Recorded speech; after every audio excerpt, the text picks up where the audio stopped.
स्वाहा। ॐ नमो हनुमते रुद्रावताराय सर्वशत्रुसंहारणाय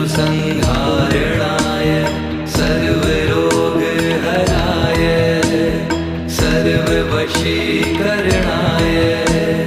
रामदूताय स्वाहा।